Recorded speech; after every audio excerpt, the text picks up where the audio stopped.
Good afternoon again. I'm Stephen Myers, Associate Vice Provost at Ohio State, and I lead the Office of Outreach and Engagement. I'd like to welcome you to today's Provost Discovery Themes lecture, which will feature President Mary Robinson, and she'll be involved in a conversation with WOSU's Mike Thompson, but also be taking your questions. This marks the final event of the 2019 Community Engagement Conference. We've had about, between this and the conference and this lecture, around 700 people registered. Thanks to all of you who have been here the last couple of days for the engagement conference. We've had over 120 presentations of teams representing faculty, staff, students, and their community partners presenting their work. And these partnerships really represent a diversity of ideas and talents coming together to solve complex challenges. And it's through those kinds of partnerships it really helps inform our work in ways that we can become more relevant, innovative, and impactful. Now, I mentioned this is the Provost Discovery Themes lecture. The Discovery Themes is a research, teaching, and engagement initiative that began back in 2012 at Ohio State. It's probably one of the largest, unparalleled investments in Ohio State history. And what it has done is sought to bring together groups and bring new talent in to form networks to really address the compelling challenges we face in the 21st century in more robust ways. In fact, in conjunction with this conference, last night, the university launched the new Ohio Sustainability Institute, which is an initiative that came out of the Discovery Themes. Let's give a round of applause, excitement for the new initiative.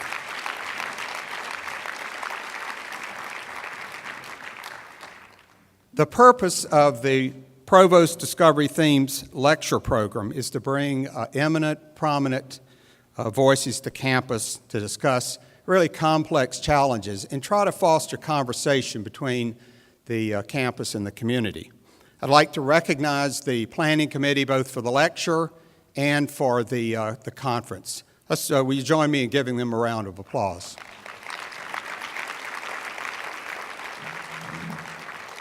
I'd also like to thank our interpreters, Emily Ott and Tiffany Hedges. Emily and Tiffany. Now it's my pleasure to introduce Executive Vice President and Provost Bruce McFerrin, the Chief Academic Officer of Ohio State. He's responsible for an extensive portfolio of programs, including the Discovery Themes. Please join me in welcoming Provost Bruce McFerrin.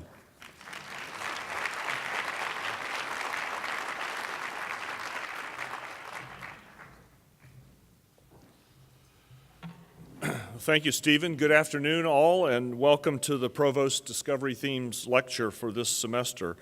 It's our great honor to welcome the Honorable Mary Robinson back to The Ohio State University. Just over a decade ago, in 2008, President Robinson presented a lecture in Mershon Auditorium entitled Women and International Policy to celebrate the 65th anniversary of our International Studies program.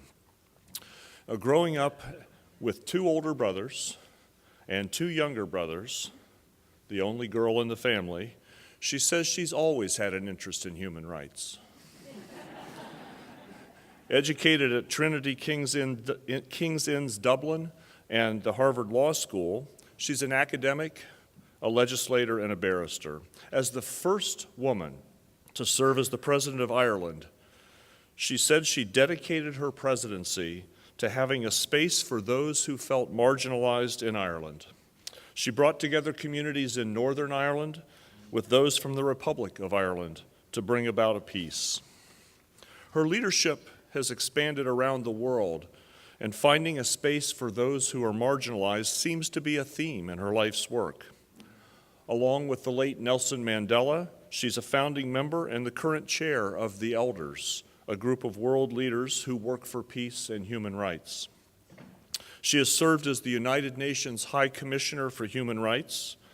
She's served also as the United Nations Secretary General's Special Envoy on Climate Change and has written a new book, Climate Justice. Her accomplishments and accolades are remarkable, And it's truly hard to imagine how one person could make such a profound impact on our world. Our thanks to Stephen Myers, his team in outreach and engagement, to Elena Irwin and Linda Weavers, I'll call them out directly, who co-chaired the two-day Community Engagement Conference on Partnering for a Resilient and Sustainable Future.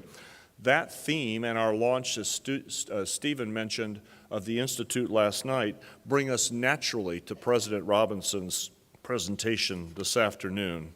We're privileged to hear her insights. Please join me in welcoming back to our community the Honorable Mary Robinson.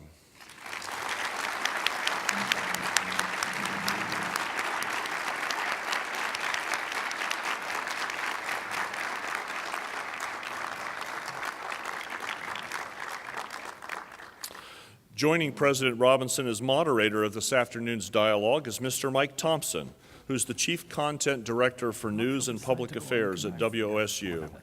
He's worked in public and commercial radio and television in New York, Massachusetts, and Ohio, and has earned numerous awards for investigative, enterprising, and feature reporting. Mike earned a degree in broadcast journalism from Syracuse University and an MBA from The Ohio State University. So how about a round of applause for our moderator, Mike Thompson.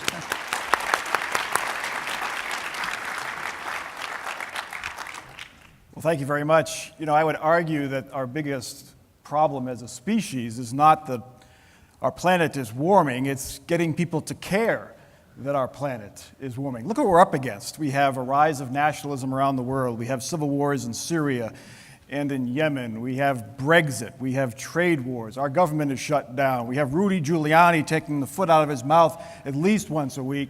And our biggest controversy this week is, did an NFL referee cost the Saints a chance to go to the Super Bowl? So how can we get climate change into that equation somehow? But that's what we're going to try to do here today. We need to get folks to care. There is hope, however, not for the Saints or for Rudy, but there is hope that people are starting to care. A poll out this week shows that 72% of Americans now realize that climate change affects them personally.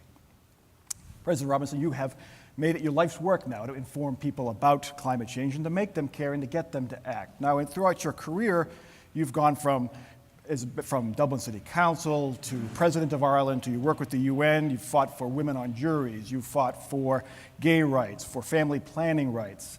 How did you come to this as your cause? In fact, I came quite late, and I do admit this. I served, after my 7 years as President of Ireland, I became the UN High Commissioner for Human Rights, as you heard. And it was a big responsibility to give that leadership on human rights, gender, rights of people with disabilities, indigenous people's rights, 400 million indigenous people worldwide, and so on. And another part of the UN was dealing with climate change.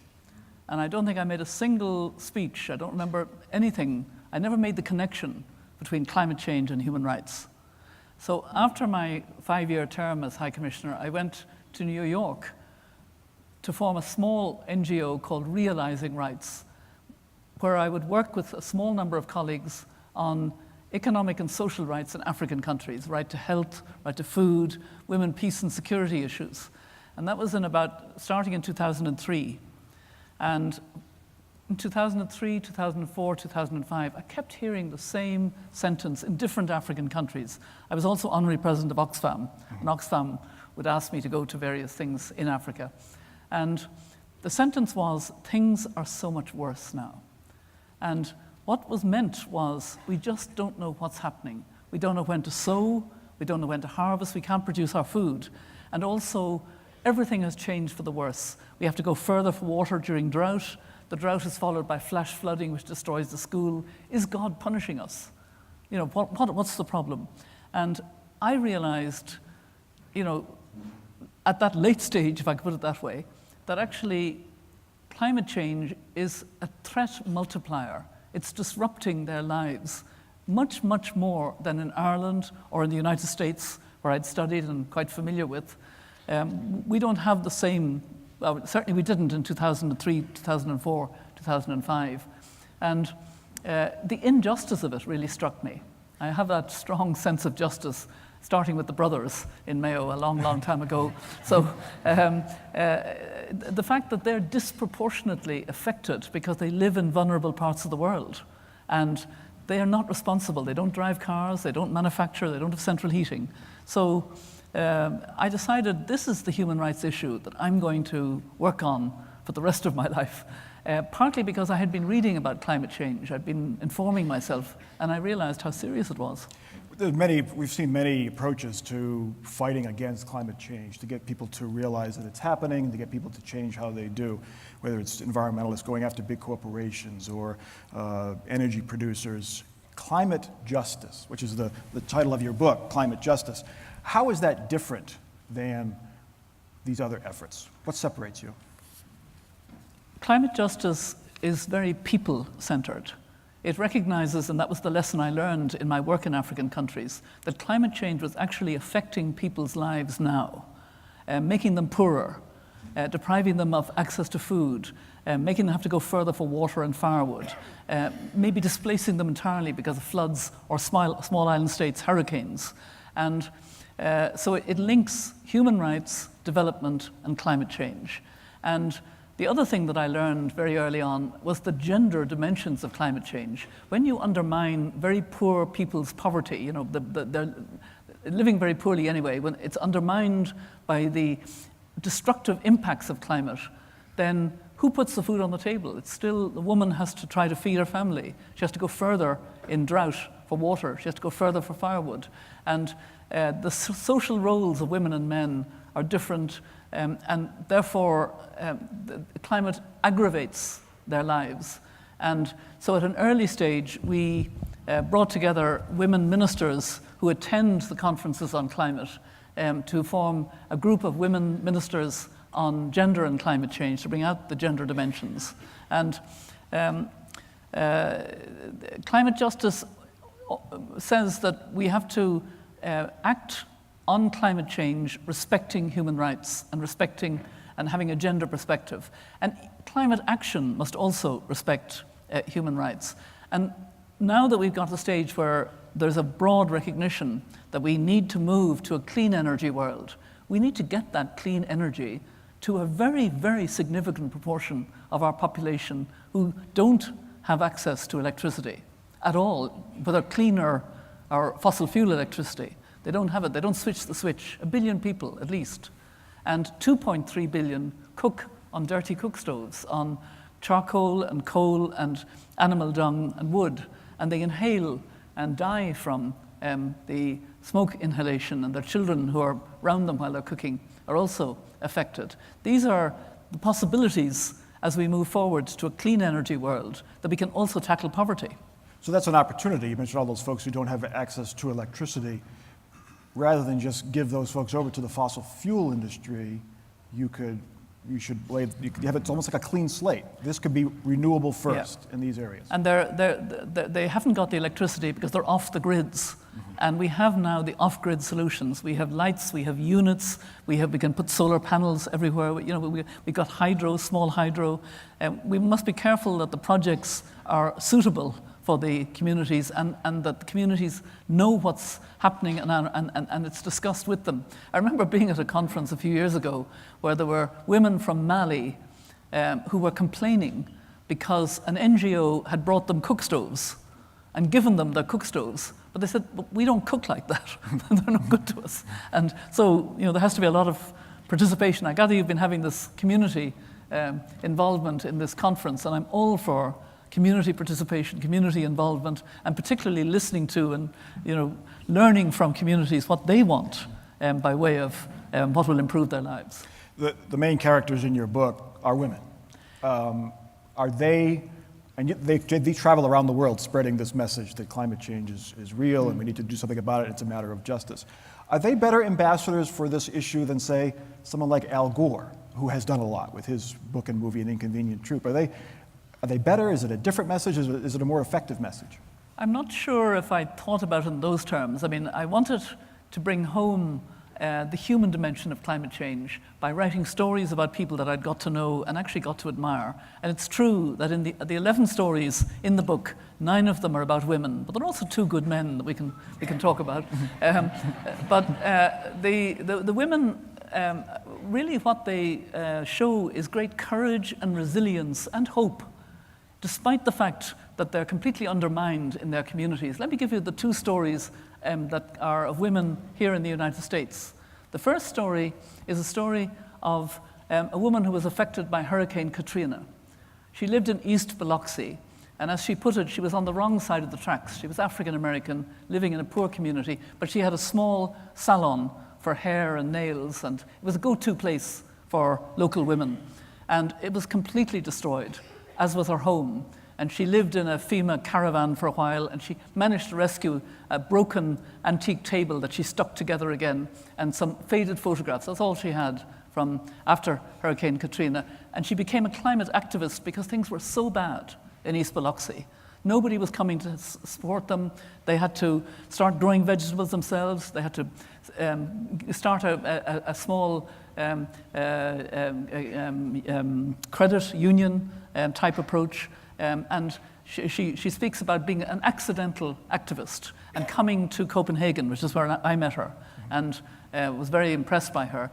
The other story in the United States is from Alaska, and the woman there is a scientist, Patricia Cochran, a very good climate scientist, but also a native Alaskan, and she's been watching her community affected terribly by climate change over quite a long number of years, and their surrounds affected, the ice melting, the incursion of seawater, the villages that have to move now in Alaska.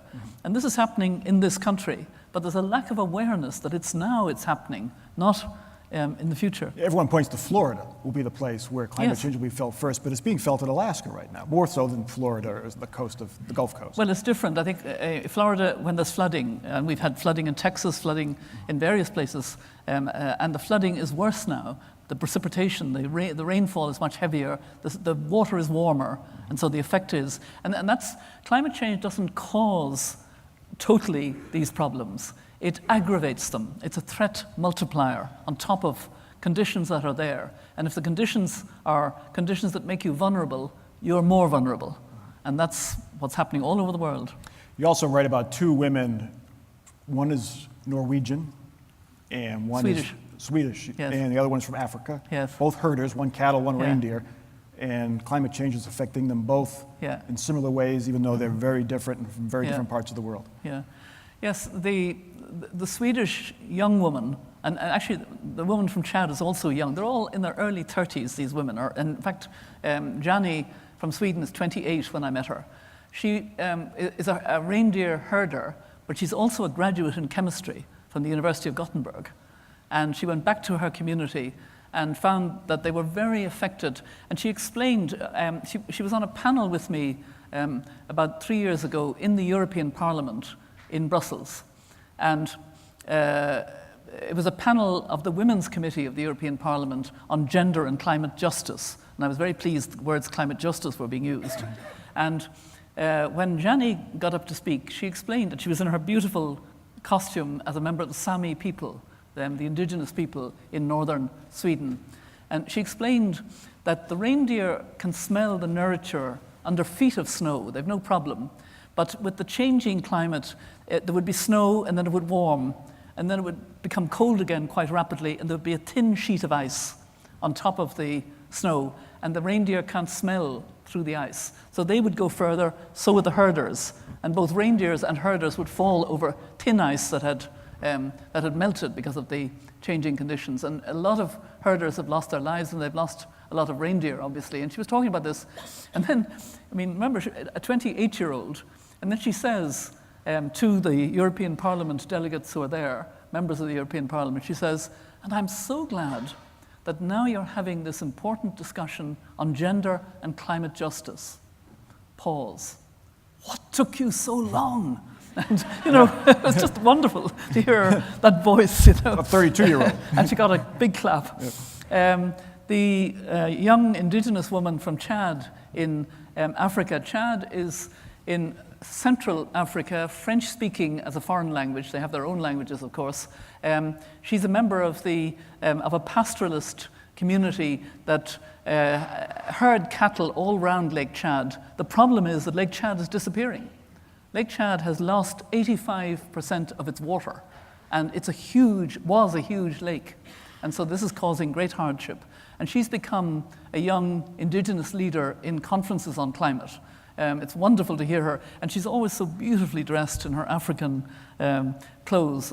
I joke when I'm in Africa with African women, nobody can compete with them when it comes to the color and the style of their dress. But Hindu is her name, Hindu Omaru Ibrahim. It's unusual in the pastoralist community that she comes from for a girl to be educated. But her mother was determined and her father was supportive that she would be educated. And so she went to the city to get the schooling, because there was no schooling in her area.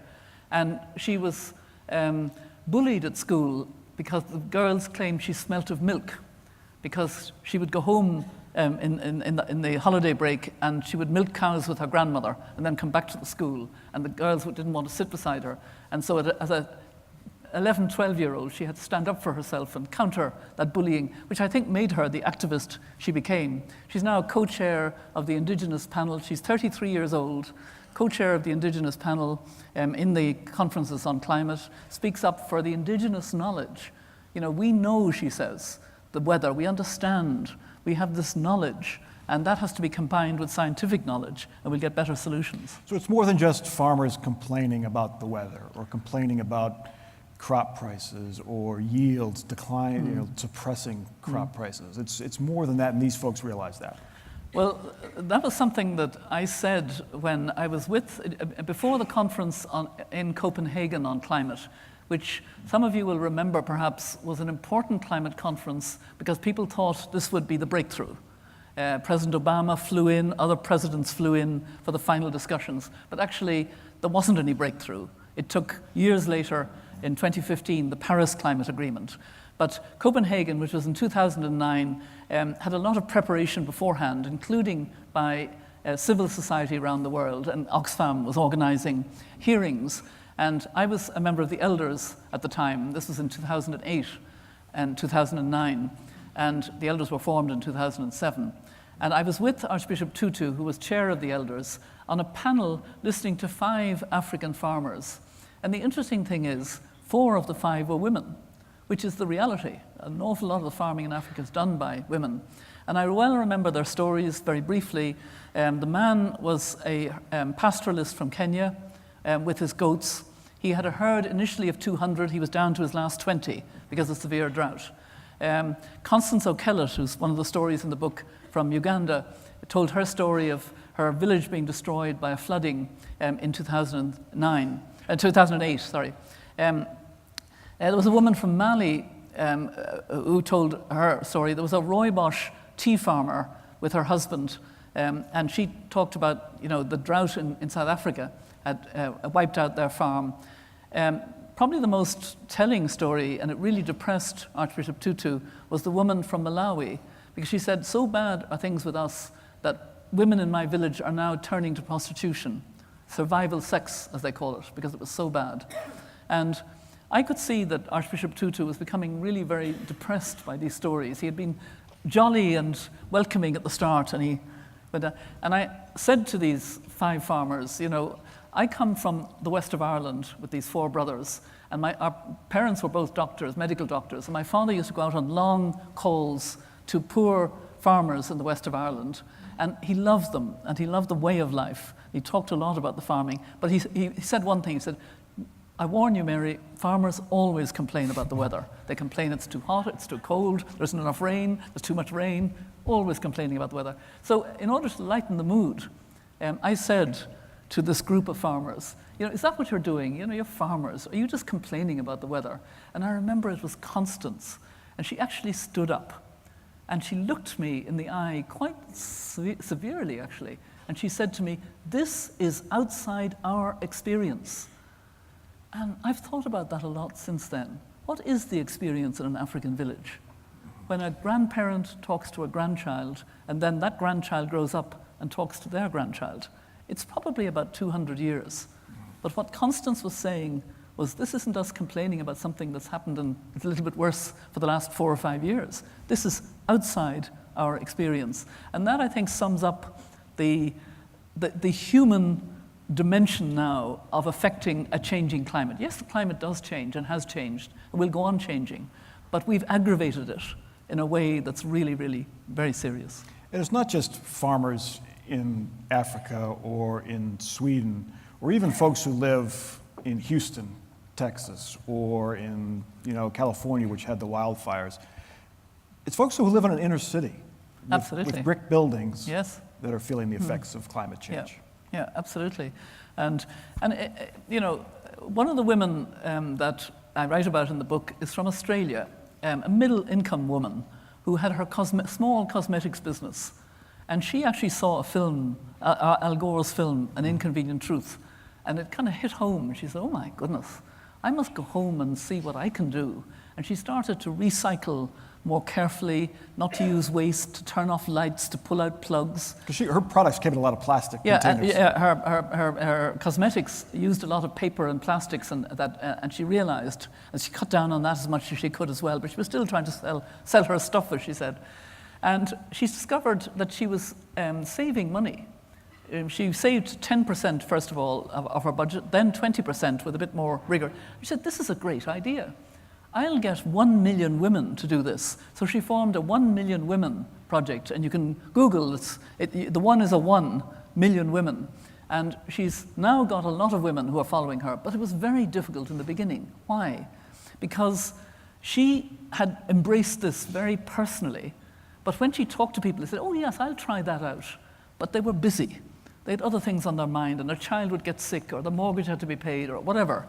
And they didn't stick with it as much. And now she's got an app that helps, and she's combining with being able to get carbon credits that help women in developing countries. She's really made this much more attractive, and she's got more women involved. But the truth is, you can help your household budget just by being more energy efficient, recycling more carefully, etc. And that's good for the planet, but it won't be enough to save the world. It gets me back to the poll we started with, where 72% of Americans now feel that climate change affects them personally. That same poll shows that only 62% of Americans believe that climate change is human-made. One of the theories behind the poll is that the Americans are realizing, because of the wildfires in California, because of the hurricanes in North Carolina this year, or last year in Houston, and the flooding and the devastation they caused, that, okay, this is a problem now. Is that what's happening in this country? Is that, it's something sort of esoteric and theoretical until we see all these wildfires and we see flooding in the streets of Houston? Is that, we had to get sort of punched in the gut a bit to realize it's a problem? I think for far too long, scientists who've been tracking all this and who see that the Earth is warming, and they can track it very scientifically. And we had a recent report of the Intergovernmental Panel on Climate Change with a stark warning to us that we might come back to. But they don't communicate it well, and people don't feel this is something personal for them. It's too big an issue, and they sort of say, well, if it's happening, there's nothing I can do about it. And I'm really of the view we have to now think again. I believe that we have to make this absolutely a personal issue for every single member of the family. Every single person listening has to not only make it personal, but do something to respond. And what I've done is I've become a pescetarian, meaning I no longer eat meat, I only eat fish. Now, believe me, I love meat. Corned beef, that include corned beef? No, lamb from the west of Ireland. You can't beat it. Absolutely fantastic. And it costs me, but I'm doing it deliberately because scientists are telling us this part of the world should be eating less meat. You don't have to give up meat completely, as I've done, but eat less meat. Some people are becoming vegetarian or even vegan, young people in particular, and that's up to them. But we can all do something. We can recycle more, we can be more energy efficient, we can contribute to support groups who are active on climate and active on sustainability. There's just been a sustainability institute launched here in Ohio State, which I'm very pleased about. And that's the first thing, to take it personally and do something you wouldn't otherwise have done. And then to say, okay, I've done my bit now. I've come to terms with, I've done something, and get angry with the lack of government response that is needed, because that's what's needed. We need to understand that we need to put a real price on carbon, which means putting up gas prices. We must do it fairly in a way that doesn't hurt people. In fact, the benefit of the gas price should go back to families, not to some pocket of government. But still we need to do it because we need to get out of fossil fuel. And then we need to imagine the better world we'll have when it's a world of clean energy. And we need innovation. We need to be excited about this world where, apart from anything else, we could take an awful lot of people out of poverty. The people I was talking about who never switch a switch, who light their homes with kerosene and candles. And that's 1 billion people in our world of 7.6 billion. 1/7 of our world. Yeah. Is that part of the problem? That it's a global problem, and it is so huge. And how can I, a person in Columbus, Ohio, by maybe eating half as much meat as I do now, or maybe recycling a little more, use cloth napkins instead of paper napkins, I'm not going to affect the global climate. Is that part of the problem? If you only did it, but if the population of the United States did it, that would already have an impact. That would already have an impact. It wouldn't be enough, but it would be, a significant move in the right direction. And you see, we have to move in the right direction because I want to come back now to this Intergovernmental panel on climate change.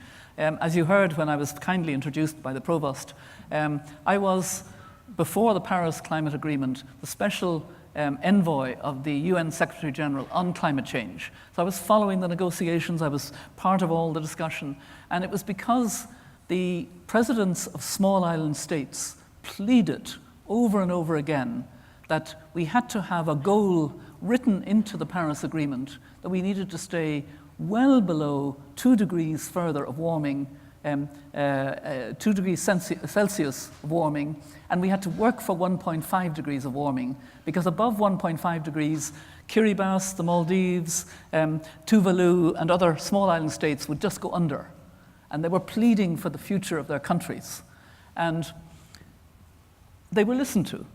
And it was a wonderful moment in Paris when we got that agreement to stay well below 2 degrees and work for 1.5 degrees.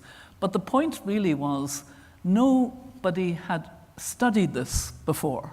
Climate scientists around the world had given up on 1.5. And they were almost giving up on 2 degrees. So they were asked by the Paris Climate Agreement, do a study together, all of you, 1,000 climate scientists from around the world, do a study on 2 questions. What's the difference between 1.5 degrees of warming above pre-industrial standards and 2 degrees?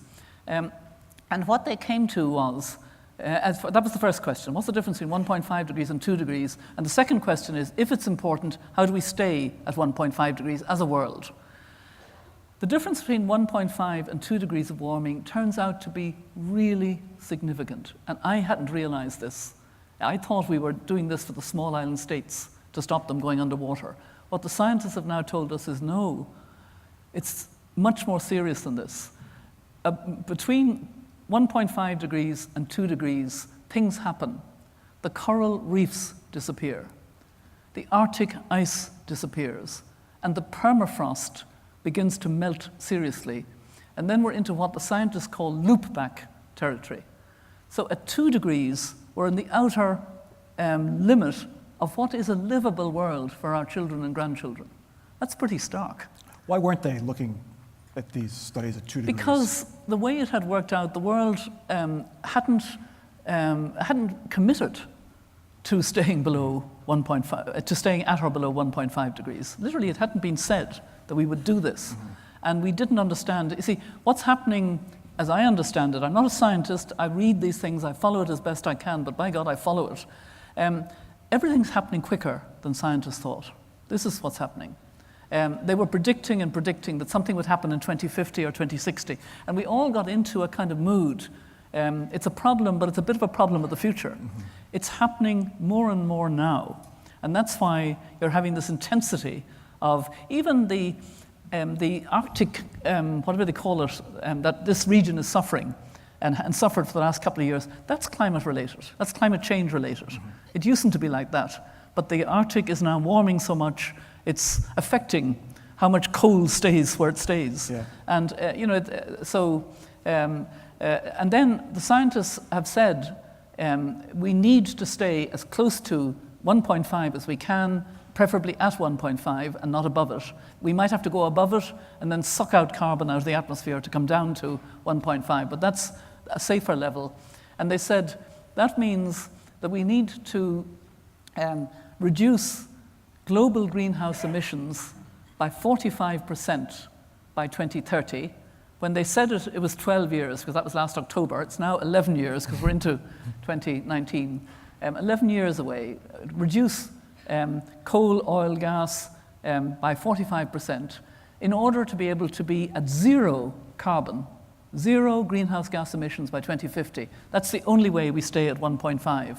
And that's going to be very difficult, particularly for countries like the United States, where there's a real dependence, and there's a dependence of families, workers on coal, oil, gas, and we have to make a much more rapid transition than people thought. I want to get to the politics in a moment, but one of the things I think that also is hard to overcome is just this morning, I was listening to our radio station and the BBC, and they had a story on the air about how the Bering Sea, up off the coast of Alaska, there's changes, climate change is there, it's causing the water to warm. And the scientist or the expert they talked to said that unless something magical happens, it's too late for the Bering Sea. So as a person who is maybe ambivalent to climate change, hears that and says, well, if it's too late, why should I do anything? How do you answer that? Well, for me, it's very personal. I'm lucky enough as an Irish grandmother to have 6 grandchildren, and they range in age from 15 to 1.5. And they will be in their 30s and 40s in 2050. We know that they will share the world with a much bigger population. It could be as much as 9.5 billion. We're at about 7.6 billion at the moment.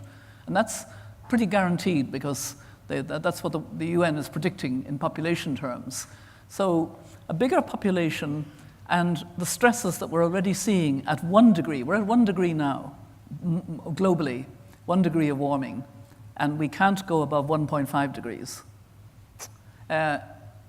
If we don't take the actions, what's going to happen to our children and grandchildren when they're in their 30s and 40s or older, and there'll be among you young who haven't had children yet or who have young children?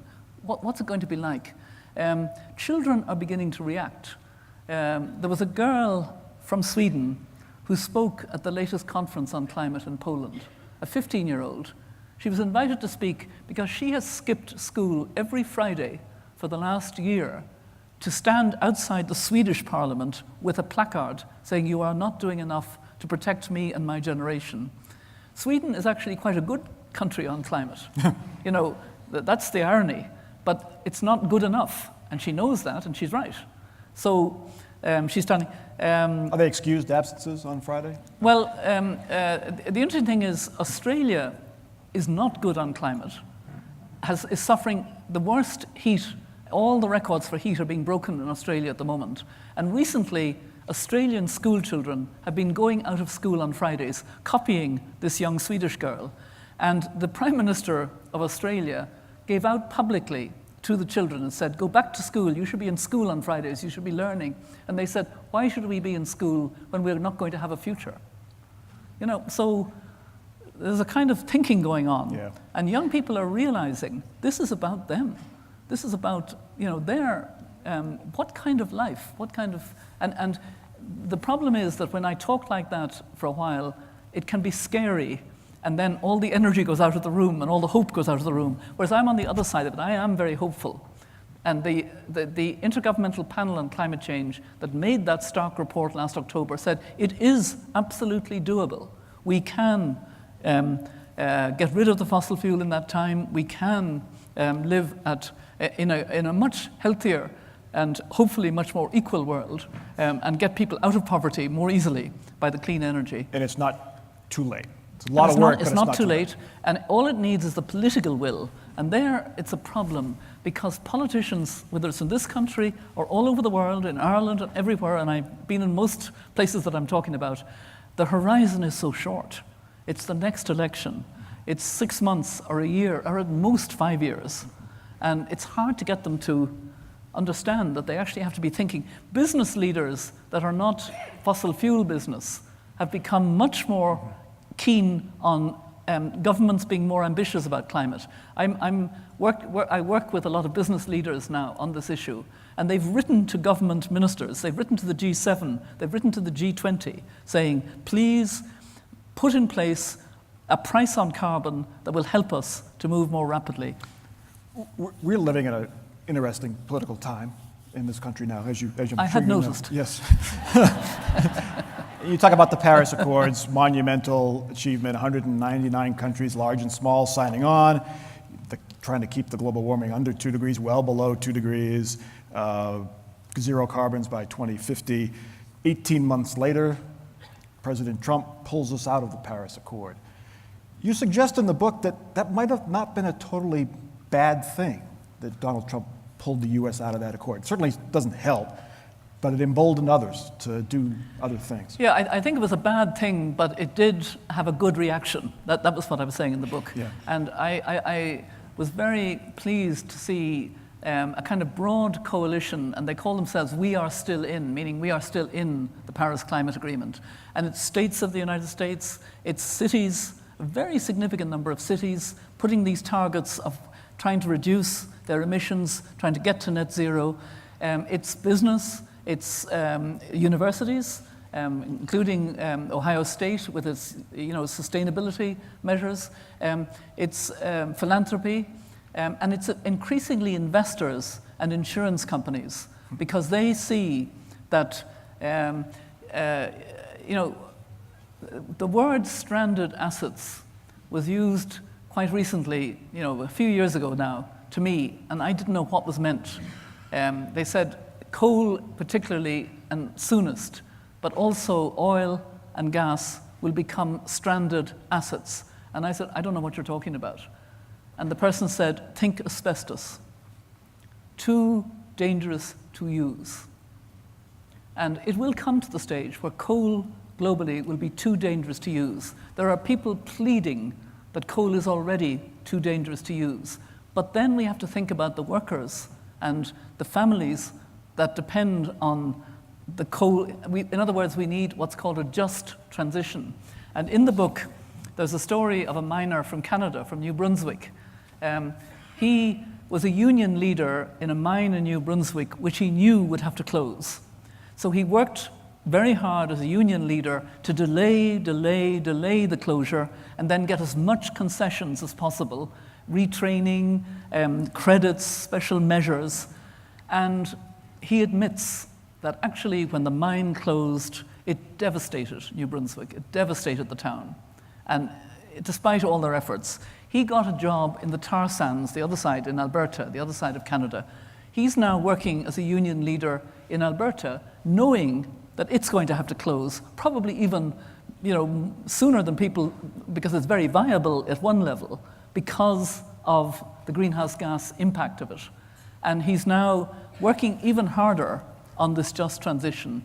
And I don't think we've taken seriously enough at all, and I know in Ohio this is a concern of yours, I don't think we've taken seriously enough that this is going to be a big investment in people, investment in training and retraining those who are young, pensioning off those who contributed to the economy through working as coal miners for 30 years, 40 years, whatever is decided. And there has to be a real investment in this. It was discussed more in Poland than in any other conference, because Poland has a lot of coal, and they understand, and in Katowice, where the conference took place, used to be a coal area and has become a modern, state-of-the-art IT area.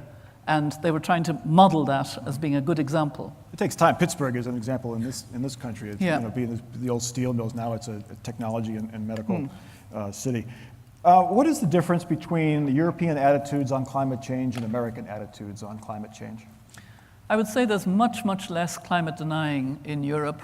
There is, in the UK, in the popular press, There's quite a bit, and there are some conservative politicians, but there are fewer. The UK has good climate policy overall, and the populist movements tend to be whipping up an anti-climate feeling. So it's beginning to be part of populism in some measures. Talking about the coal workers in a way that isn't helping the coal workers. It's not saying just transition and put in place proper funding. It's saying we'll save your jobs because you've got a great future. Is there a war on coal in Europe?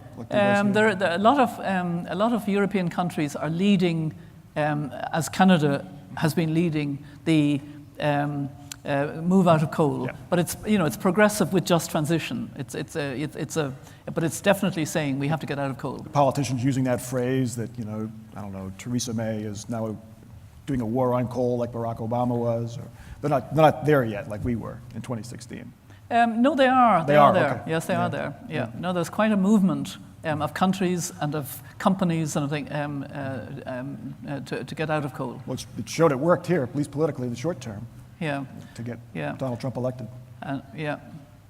We're going to take audience questions. I believe there are 2 microphones here. Make your way to the microphone so we'll get to your questions in just a moment. I can't let you. We'll get back to climate change in a moment, but I got to get your thoughts on Brexit.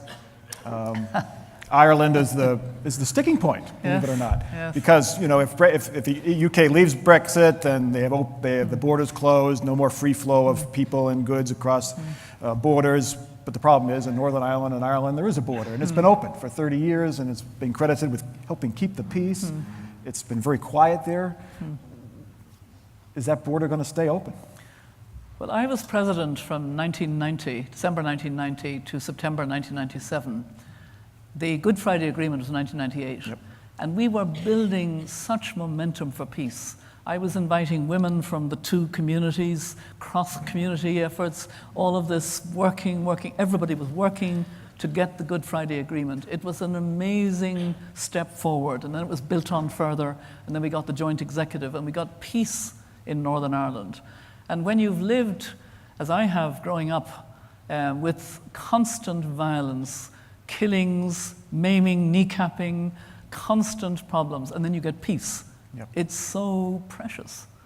And if that border does reappear, and it has to reappear if there is not agreement, because Ireland will be in the European Union, and Northern Ireland and the UK won't. So you have to have a border.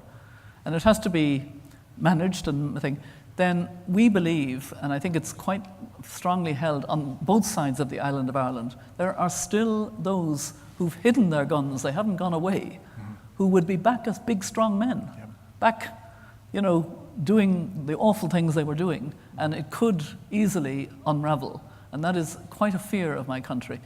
We also view Brexit as the most incredible own goal by our country. We can't believe that Britain, our big neighbour, who used to be such an efficient, big, powerful country, is literally, shooting itself in the foot and becoming so dysfunctional and so divided, and we still don't know whether there's going to be a Brexit. And Sounds it's the familiar. 29th of March, Shooting yourselves on the foot and dysfunction government. Where else does that occur?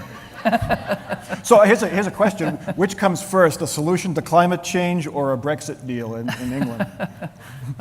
Unfortunately, the Brexit deal has a time scale on it, which is pretty, really worrying, the 29th of March, because it's going to take legislation to change that. Legislation, as I know, takes time, takes political agreement, takes coming together.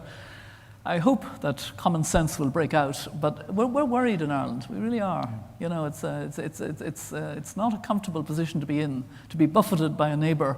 And the sad thing, and the genuinely sad thing, is the relations between Ireland and Britain before this had come to the best moment ever.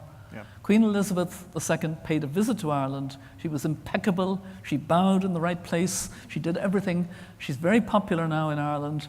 Our president, President Higgins, went to the United Kingdom, got a great state visit. They pulled out all the stops. Ministers in the European Union worked closely together. The friendship, everything was, I think, and Ireland in the short term is gaining from Brexit because companies are moving and people are moving to Ireland. There's a huge demand for Irish passports, huge demand at the moment. But we know that especially if it's a hard Brexit, this will not compensate for the dislocations and the stupidity of it. It makes no sense. Okay. We'll take questions from the audience. Now, we ask that you be brief and end each sentence, or at least the final sentence, with a question mark, so we can get everybody who wants to ask a question a chance. So go ahead, please. All right, so my question is referring to the refugee crisis that we're already experiencing. So since there will be people displaced by climate change, how will we deal with the additional refugees that will be kind of impacted? Thank you very much. That's a really, really important question. And my foundation worked very hard. My Foundation on Climate Justice worked very hard with the Global Compact on Migration, which was being discussed at the UN level and which was adopted in Marrakesh in in December. We worked very hard to have recognition of what we call climate displaced people in the Global Compact, which has now happened because climate isn't necessarily the sole cause of people having to move, but it's the threat multiplier which makes whatever the cause is, whether it's conflict or worse. So it's predicted that we could have as many as 200 million climate displaced people by about 2050 if we don't get on top of climate change. 200 million people in different parts of the world. Where would they go? What kind of disruption? So it's a hugely important issue, and it's an issue that the elders that I belong to and that I'm chair of now are very concerned about. We have to get back to having a human approach to this issue. When we had our terrible famine in Ireland in 1845, 46, 47, so many people came to this country, and they were not prevented. There was no wall. What they had to do was prove they were healthy enough to be able to climb the steps at Ellis Island, because if they had a disease, they were sent back. That was the only reason they would be sent back. If they were, no matter how poor, no matter how everything, they were, and that's been the history of mobility, etc. What the elders did to honor Nelson Mandela last year, we had a campaign involving communities all around the world to walk together in the other's shoes, to try and see from the other's perspective, particularly the migrant's perspective.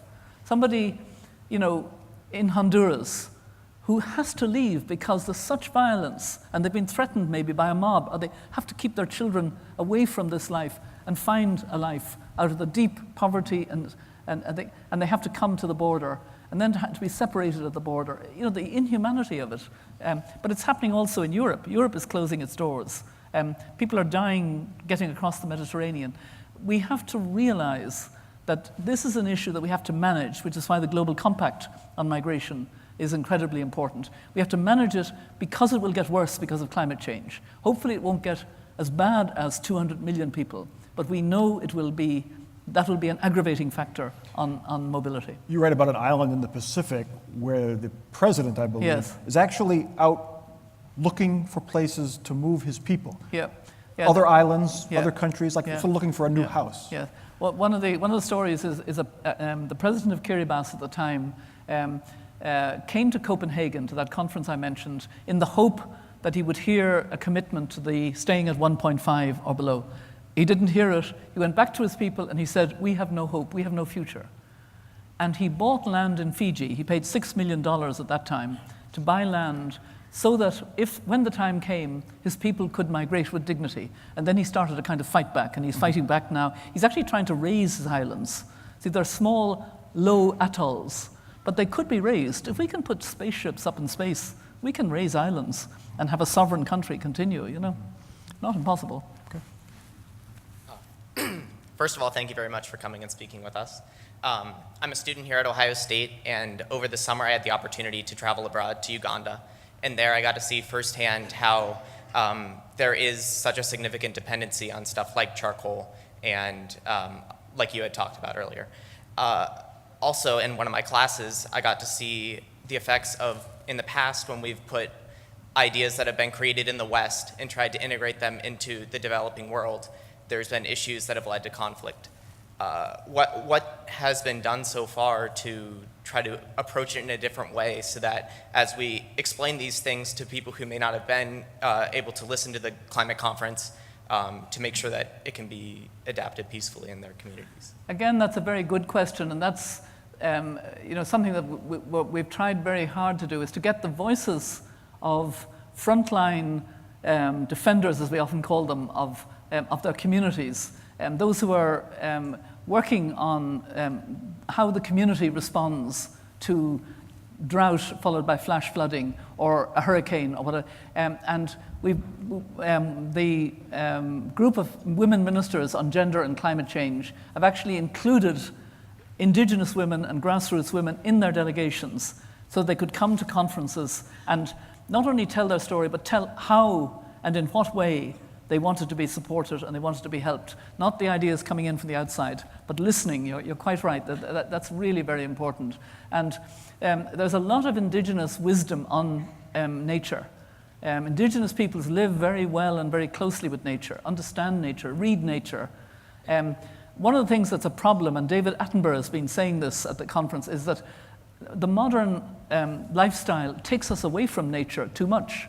And that's part of the problem. But we need to understand that, and the book is full of the stories of people doing it in a way that's in harmony with their reality. And that's the way that they should be helped.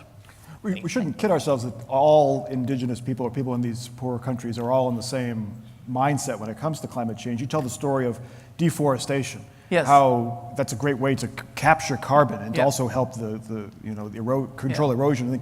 But that ran into resistance in developing countries that relied on that wood for their income. Yeah, I mean there's both logging, which is very severe, and there's cutting down trees for firewood. And communities are learning, and the Vietnam story is a very good story of where local people were encouraged to kind of you don't own land in the way you own land here in Ohio or in Ireland, but they were allowed to develop the fruits of the forest, the medicines, the fruits, the trees themselves, harvesting them in a very managed way. And that preserved the forest from logging, which is the big problem there. And I was talking to your professor of soil who got the Japanese prize, I can't remember his name now, at lunchtime, and he was talking about the need to support farmers to by what they do with the soil, put the carbon back into the soil, and that could be extraordinarily valuable. And I mean, he's absolutely right. I mean, and if we had a program of support for small farmers to have conservation agriculture, to put the carbon back into the soil in the way that he's talking about, that would help a lot as well, and it would help small farmers immensely in developing countries. Okay. Thank you. Hi, so we talk a lot about personal and community responsibility for decreasing greenhouse gas emissions, but a report from CDP in 2017 said that about 100 corporations are responsible for over 70% of the world's carbon emissions. So how do we go about engaging those corporations and reducing their emissions? Yeah, it's a very good point, and it's true that a relatively small number of corporations are responsible because they're generating the coal or the oil or the gas for the emissions. There are several things happening. Pope Francis is having conferences with some of these leaders. I've been invited to one. I'm not sure if I can go in June to one of these conferences because I'm chair of the elders, to actually talk privately and see how it's possible to devise a kind of financial way forward. Either use carbon in a different way, or but stop burning the carbon, which is what's causing the emissions. And there are lawsuits now taking place. Different states here in the United States are suing some of the coal and gas companies. The Philippines the Human Rights Commission in the Philippines has an action against the major oil polluters, oil and gas polluters there. In different ways, pressure is being put on them. And some of the oil companies are, now trying to invest also in clean energy. In fact, many of them are trying to invest in clean energy, but they're still staying very invested in fossil fuel. Thank you.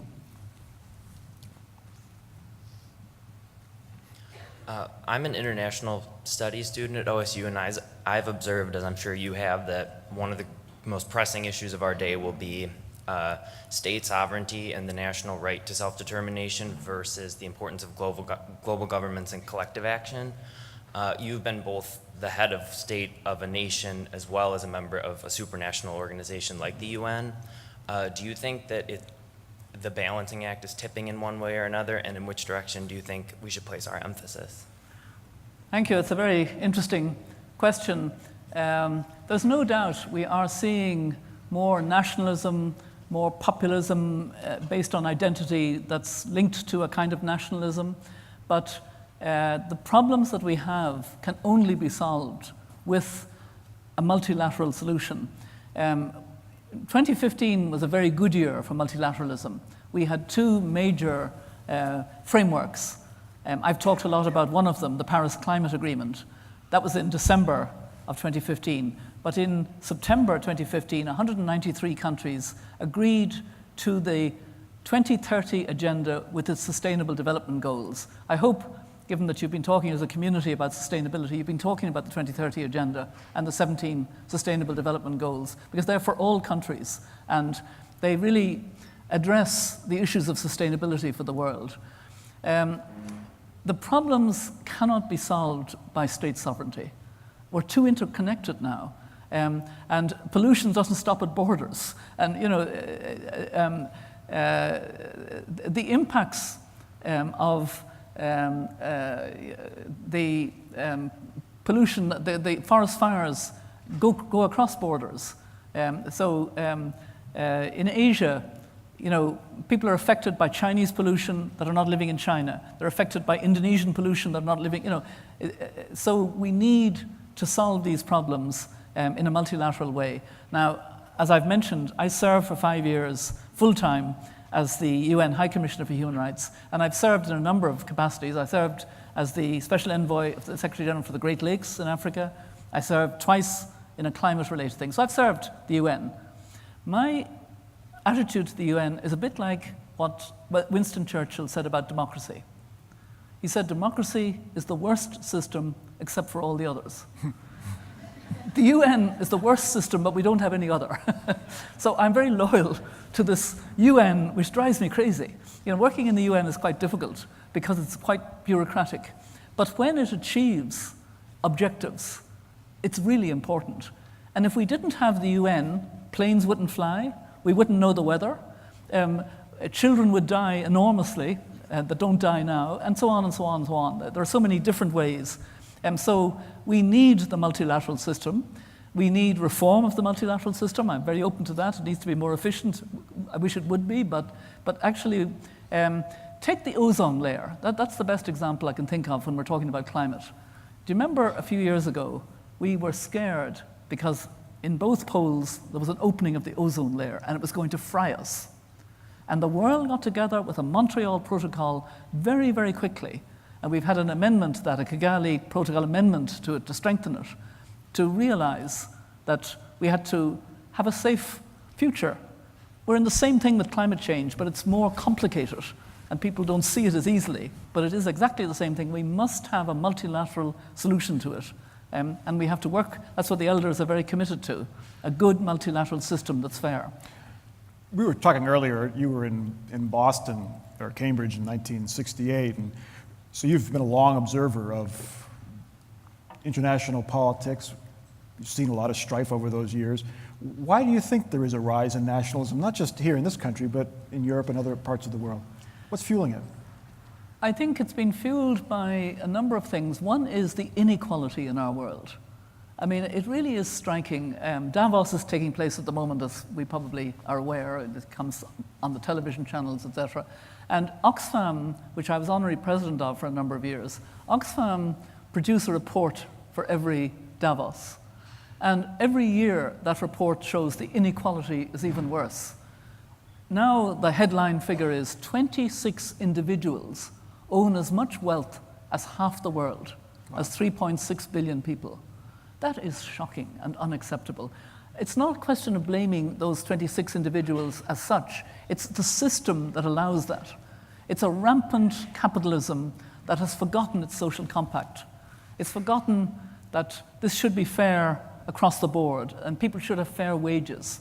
It's a capitalism that's crushing trade unions so that people don't have a fair way of bargaining in their workplace.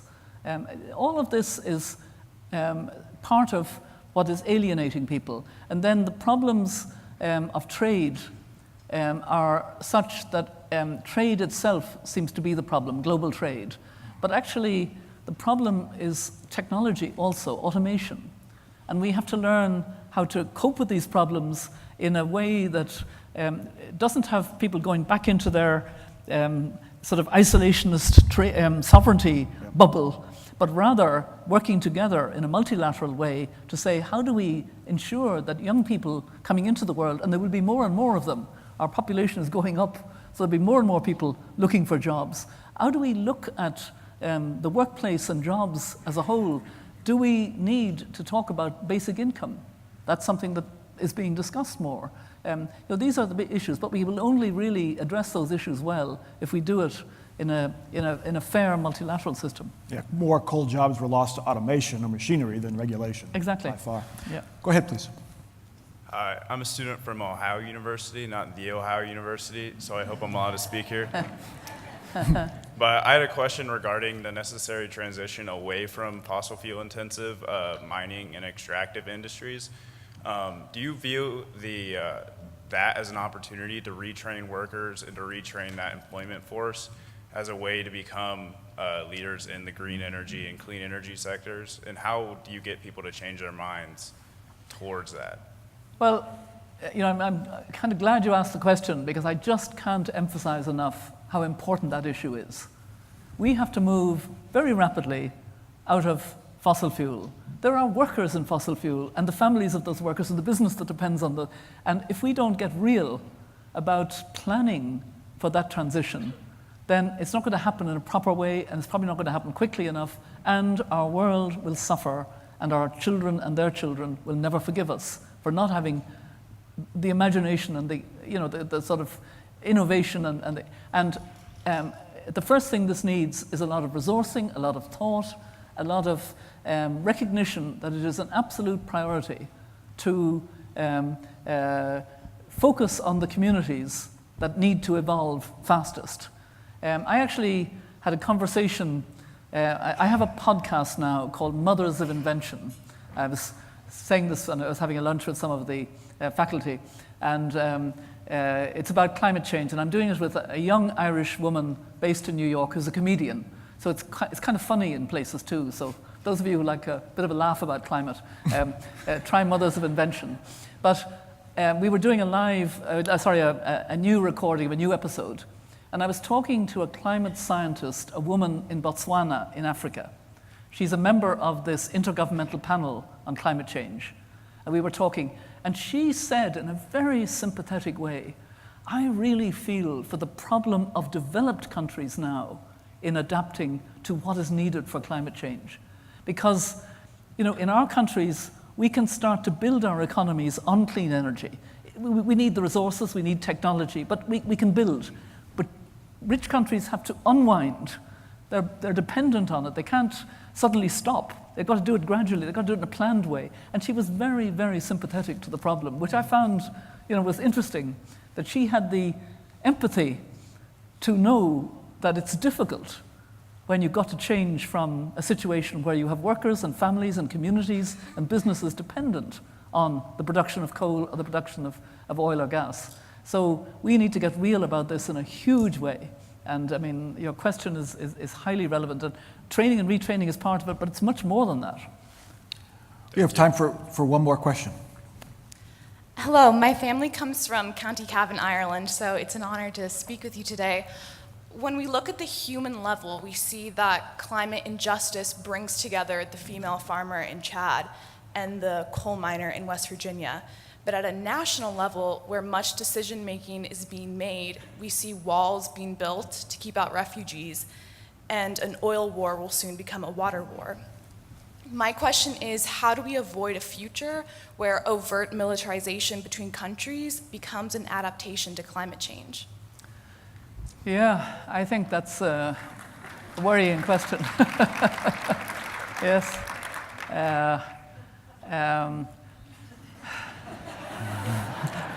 On a high note, I'm going to end on a note of hope, if I may. There we go. May I do that? You know, there are times when the issues seem difficult and there are concerns. And I learned a huge lesson a few years ago here in the United States, in New York, from my dear friend, Archbishop Desmond Tutu. You know, I've learned so much from him over the years. We were on a panel together in New York in front of a social good conference. And the social good conferences are conferences of young people who are on their iPads and their iPhones, you know, tweeting. So you get a great social media coverage. And when Archbishop Tutu is in front of young people, he expresses his love, his arms go out in every direction, tells them his belief in them, etc. And the journalist was clearly a bit irritated. And she said in quite a sharp voice, a woman journalist, she said, moderating, but not nicely like this man. She said quite sharply, Archbishop Tutu, why are you such an optimist? And he looked at her and he shook his head and he said, oh no, dearie, I'm not an optimist. I'm a prisoner of hope. And I was very struck at the time by that expression, but I've thought about it an awful lot since. And we all need to be prisoners of hope, because if you're a prisoner of hope, the glass may not be half full. I don't know if you can see. There's less in it because I've been sipping. But what you do is you work with what's in the glass. You work with, and that's what each of the people in the book has done. In that difficulty, they find a way forward. They find a way to be more resilient. They find a way to cope. They find a way to solve the problem. And the more people-centered and the more it's people doing it with courage and resilience, the better. Otherwise, we may have a situation that comes to crisis and talk about a military solution, which is the worst possible idea. So, you know, your question got a clap because it's a real question, but I'm a prisoner of hope, and I hope we all are. Thank you.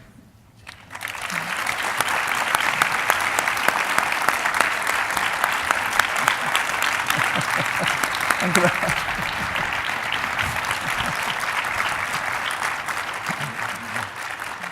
I'd like to thank all of you for being here today. Thanks for the questions. I'd like to thank those that have participated in the engagement conference, Partnering for a Sustainable and Resilient Future. It's been an honor and a privilege to have President Robinson here with us today. I hope you're all inspired and heard the message that we can all do small things, and they all add up. We can't wait for other people to do things for us. I'd like to thank her for being here on such an important topic, and would you join me again in thanking President Mary Robinson.